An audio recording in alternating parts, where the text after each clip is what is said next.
અમદાવાદથી લંડન જતી એર ઇન્ડિયાની ફ્લાઇટ દુર્ઘટનાગ્રસ્ત થઈ હતી। નડિયાદના ખેડામાં પવાર દંપતી પ્રથમ વખત વિમાન મુસાફરી કરી રહ્યા હતા।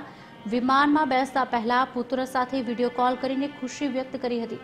એરપોર્ટ ઉપર લીધેલી છેલ્લી તસવીર હવે અંતિમ યાદ બની છે। ભત્રીજાએ માંગ કરી છે કે 72 કલાક નહીં પણ એક દિવસ વધુ લો, પણ મૃતદેહ સંપૂર્ણ આપો। પરિવાર અસારવા હોસ્પિટલમાં ડીએનએ તપાસ માટે આવી પહોંચ્યો છે। વિમાન દુર્ઘટનાને લઈને નડિયાદમાં શોકની લાગણી જોવા મળી છે।